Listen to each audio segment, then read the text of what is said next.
आहूजा खानदान के कुल प्रमुख का बेटा हूँ। जो चाहता हूँ उसे हासिल कर लेता हूँ, समझे?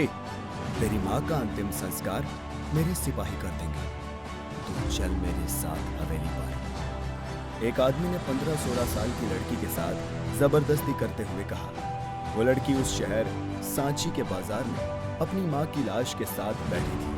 वो हर आते जाते राहगीरों से भीख मांग रही थी, जिससे कि वो अपनी माँ का अंतिम संस्कार कर सके। लेकिन इस शहर के सबसे बदनाम इंसान प्रणव आहूजा की वहशी निगाहों को देखकर लड़की समझ गई कि अगर वो इसके साथ गई तो हवेली से उसकी लाश सिर्फ खून और जख्मों के निशान के साथ बाहर आएगी। वो घबराकर पीछे हटती है और चीख कर वहां खड़ी भीड़ से कहती है, तुम सब तमाशा तो देख सकते हो, पर कोई मेरी इज्जत नहीं बचा सकता। यहाँ कोई मर्द है जो मुझे इस दरिंदे से बचा सके? ना मर्द हो तुम सब, जाओ जाकर चूड़ियां पहन लो। प्रणव आहूजा के रसूख के चलते कोई भी उससे उलझने की हिम्मत नहीं कर रहा था। तभी अचानक एक 19 साल का दुबला पतला लड़का हाथ में मामूली सा लठ लिए उन गुंडों पर टूट पड़ता है। उसकी तेजी और युद्ध कौशल देखकर ऐसा लग रहा था जैसे वो कोई महायोद्धा हो। जब वो लड़का प्रणव आहूजा के पास पहुंचता है, प्रणव घबराहट छिपाते हुए अपने रौब में कहता है, आकर्ष सिंघानिया, मुझसे दूर रहना, समझे? साले मरवा दूंगा तुझे। अबे चंपू, जिंदा आदमी को मौत का डर होता है, आत्माओं को नहीं। क्या आत्मा? प्रणव इससे पहले कुछ सोच पाता, आकर्ष के एक ही मुक्के ने उसका काम तमाम कर दिया। प्रणव आहूजा के हाथों से सिक्कों की थैली लेकर वो उस लड़की को देते हुए कहता है, ये लो सोने के सिक्के, जाओ अपनी माँ का अंतिम संस्कार करो। वो लड़की खुशी के मारे आकर्ष का हाथ पकड़ के अपने माथे पे लगा लेती है और कहती है, आपका एहसान मैं जिंदगी भर नहीं भूलूंगी आकर्ष साहब।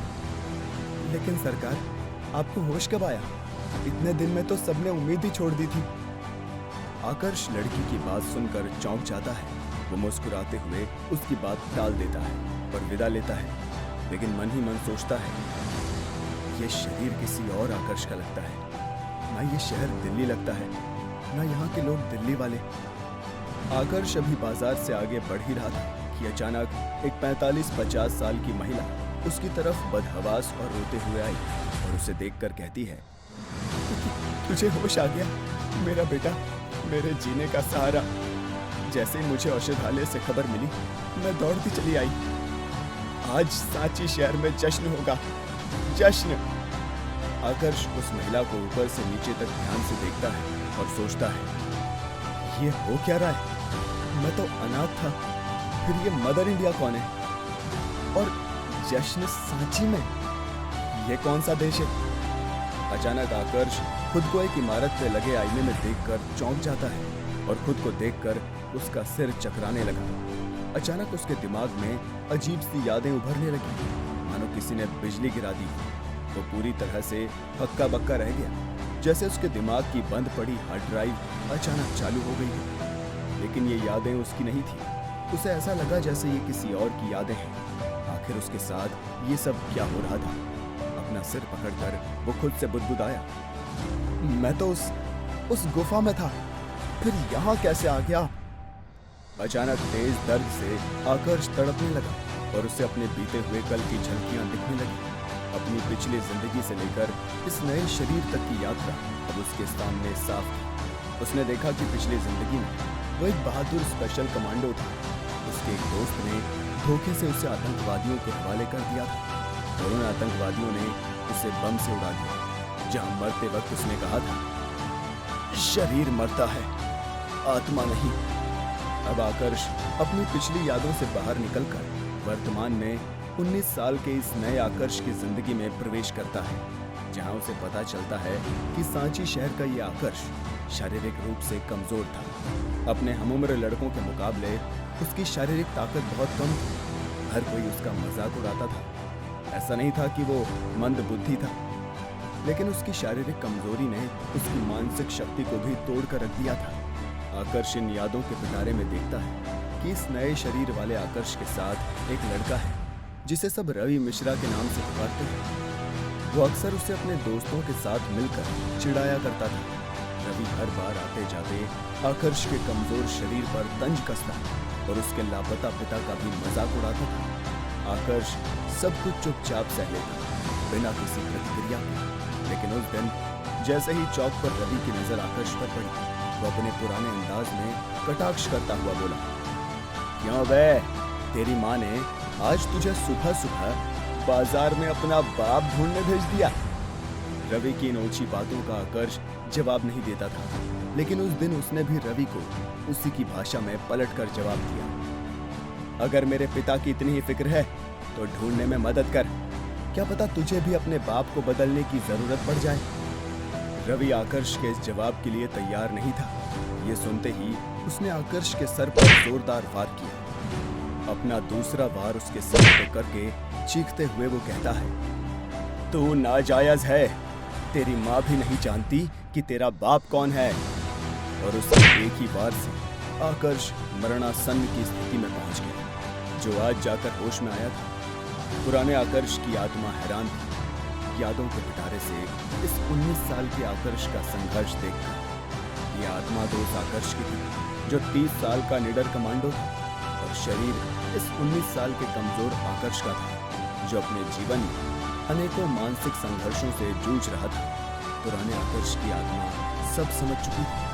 वो शांत भाव से कहती है, कितना अनोखा संजोग है, हम दोनों का नाम भी एक ही है, लेकिन तुम्हारे साथ जो हुआ वो गलत था। मैं तुम्हारा बदला जरूर लूंगा, चाहे जो भी हो। धीरे धीरे आकर्ष के सिर का घूमना अब कम हो रहा था, उसकी सांसें भी सामान्य हो रही थी।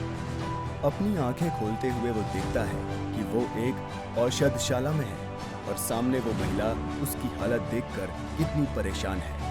तभी वो महिला चीखते हुए रोने लगती है, ये क्या हो रहा है, वो इस तरह क्यों तड़प रहा है, ये मेरा बेटा है, मैं रेवती मिश्रा, इसे इस तरह मरते हुए नहीं देख सकती। भगवान के लिए कुछ करो, हम उसे खो देंगे। आकर्ष सोचता है, तो माँ ऐसी होती है, मैंने अपने पिछले जन्म में कभी ये एहसास महसूस नहीं किया। पुराने आकर्ष की आत्मा धीरे धीरे नए आकर्ष के शरीर को पूरी तरह से अपने कब्जे में कर चुकी थी। उसकी हर नस, हर याद अब उसके वश में थी। वो समझ चुका था कि उसकी पुरानी पहचान खो चुकी है और अब ये नई दुनिया उसे सिर्फ एक नए आकर्ष के रूप में ही जानेगी। वो इस बात पर विचार कर ही रहा था कि तभी रेवती की आवाज से वो अपने ख्यालों से बाहर आया। ये लो बेटा आकर्ष, ये औषधि की गोली ले लो। रेवती ने एक काले रंग की औषधि की गोली डिब्बे से निकाली और आकर्ष को दी। उसने मुंह खोला और गोली निगल ली। गोली उसके मुंह में घुलते ही उसके शरीर में गर्म ऊर्जा की लहर बनकर फैल गई। इसके बाद रेवती ने अपना हाथ उसकी छाती पर रखा और तुरंत एक ठंडी धारा उसके शरीर में गई, जिसने गोली की गर्मी को संतुलित कर दिया। आकर्ष हैरान रह गया। उसने खुद से कहा, क्या मैंने अभी जो गोली ली वो कोई जादुई दवा थी? इससे पुराना आकर्ष समझ गया कि वो जिस भी दुनिया में है वो उसकी पुरानी दुनिया से बहुत अलग है। भले ही ये दुनिया पुरातन और साधारण लग रही है, लेकिन यहाँ आंतरिक ऊर्जा और दिव्य शक्तियों का इस्तेमाल होता है। इस दुनिया के हर व्यक्ति के पास कोई ना कोई अलौकिक शक्ति है, लेकिन तभी एक काला साया आकर्ष के सामने आके बैठ जाता है और उसे ध्यान से देखने लगता है, और तभी आकर्ष का शरीर हवा में ऊपर उठने लगता है। कौन है ये काला साया? क्या है ये कोई अनहोनी का इशारा? क्या होगा जब मिलेगी 35 साल की आत्मा 19 साल के शरीर में? क्या है सांची शहर का राज? जानिए आकर्ष के सारे राज। पूरी कहानी सुनने के लिए डाउनलोड कीजिए हमारी ऐप पॉकेट FM और सुनते और सबको सुनाते रहिए हमारी एक और नई कहानी, मार्शल एम्परर।